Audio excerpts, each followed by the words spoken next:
इन लोगों को हम रियासत का दर्जा नहीं देंगे, इन लोगों को नहीं मिलेगा। अरे ना तुम्हें सुप्रीम कोर्ट में आपने ये बात क्यों नहीं कही, तब क्यों नहीं कहा कि आप जब तक बीजेपी की हुकूमत जम्मू कश्मीर में नहीं बनती तब तक इनको रियासत का दर्जा नहीं मिलेगा।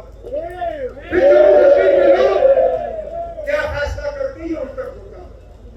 लेकिन सुप्रीम कोर्ट में आपने कहा कि हम 3 कदमों पे चल रहे हैं, डिलिमिटेशन, इलेक्शन और इलेक्शन के बाद रियासत की बहाली।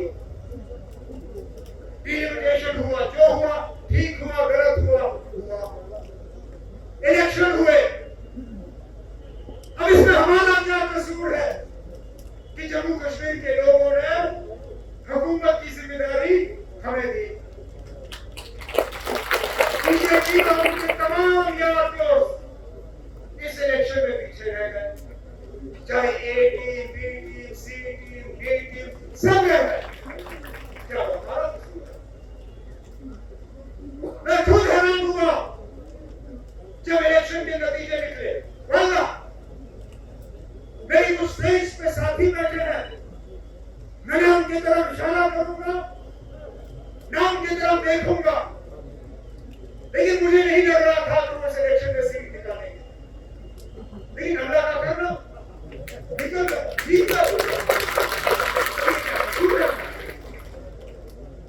लेकिन हमारी कामयाबी को अब जम्मू कश्मीर के लोगों के लिए एक सजा के तौर पे इस्तेमाल किया जा रहा है।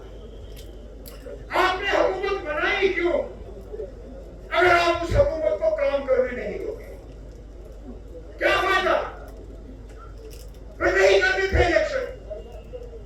अगर राजभवन से ही जम्मू कश्मीर को चलाना था, अगर राजभवन में ही सारे फैसले करवाने थे, अगर राजभवन के जरिए ही लोगों को तंग करना था, मुलाजमों को डिसमिस करना था, बुलडोजर चलाने थे, बाकी तमाम ये चीजें करनी थी, तो हमें क्यों सामने लाए?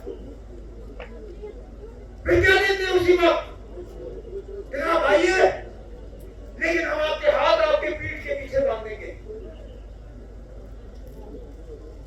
हम वो अवसर आपको देंगे जो आपके फैसलों पे अमल नहीं करेंगे।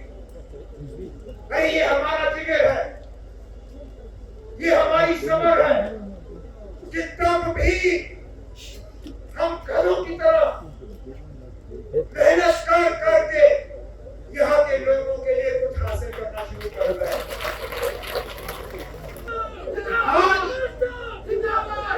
जाने अनजाने सोचे समझे तो इसी तरह हमें आज ये पैगाम दिया जा रहा है कि बिना एहतजाज किए हमें कुछ नहीं मिलेगा। हम अपना हाल और लद्दाख का हाल देखते हैं और फिर हम सवाल उठाने पे मजबूर होते हैं कि बताइए जो बातचीत आप लद्दाख के साथ करने के लिए तैयार हो, वो बातचीत हमारे साथ क्यों नहीं? हमें कहते हो कि एक मुल्क में एक ही तरीका होना चाहिए, सब बराबर होने चाहिए, इसलिए हमने 370, 370 हटाया। लेकिन लद्दाख को आप कहते हो लो हमारे साथ बात करो, हम 371 देंगे आपको। हम जनाब रियासत मांगते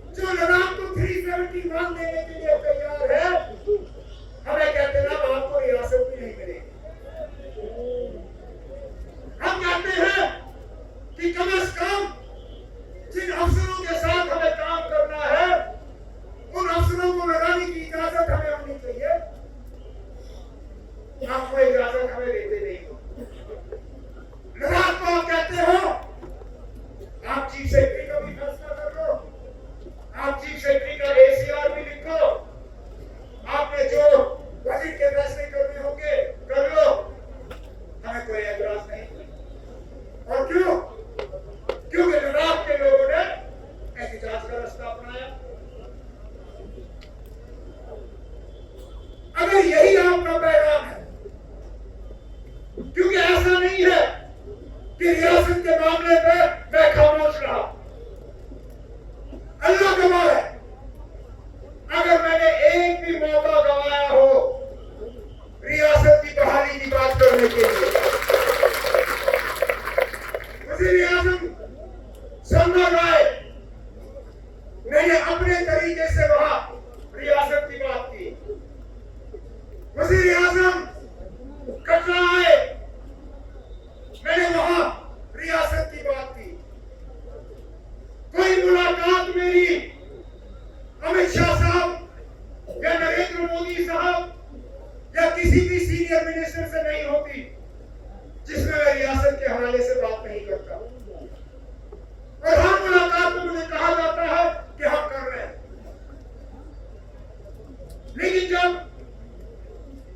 पार्लियामेंट में इस पर सवाल उठता है, जब मीडिया वाले सवाल करते हैं उनसे, वो कहते हैं उचित समय पे होगा, सही मौके पे। और मैं पूछता हूं उनसे, खुदा ना हमें बस यही बताइए, उस उचित समय को, उस सही मौके को हम किस तरह पहचानेंगे? मुझे यही बताइए। बताएं मुझे और मेरे साथियों को क्या करना है इस गाड़ी को उस मंजिल तक पहुंचाने के लिए जिसमें हम ये कह सके कि हम उचित समय पर आ गए हैं, अब आपको रियासत का दर्जा वापस मिलेगा। बताइए। और मैं फिर आपसे कहता हूं, अगर आपका उचित समय यही है कि जब बीजेपी की हुकूमत बनेगी तब यहां रियासत का दर्जा वापस मिलेगा, तो खुलेआम कम से कम इतनी तो हिम्मत करिए, इतनी हिम्मत करिए कि किसी बड़ी तकरीर में, चाहे पार्लियामेंट के अंदर या किसी बड़े जलसे में, आप अपनी तकरीर में कहिए कि जब तक जम्मू कश्मीर में बीजेपी की हुकूमत नहीं बनती तब तक यहाँ रियासत का दर्जा आपको वापस नहीं मिलेगा। ठीक है, फिर हमें जो करना होगा हम करेंगे। कम से कम हम इस धोखे में तो नहीं रहेंगे कि आप अपने वादे पे कायम रहोगे, कि आपने जो वादा जम्मू कश्मीर के आवाम के साथ किया है उस वादे को आप पूरा करोगे। कितने इलेक्शन कराओगे आप यहाँ पे स्टेट छोड़ के भरोसे? आपने रियासत का वो नारा देते हुए पार्लियामेंट का इलेक्शन कराया, लोगों ने पार्लियामेंट के इलेक्शन किए, आपने असेंबली के इलेक्शन किए, लोगों ने उसमें भी बढ़ चढ़ के हिस्सा लिया। अब आप कहते हो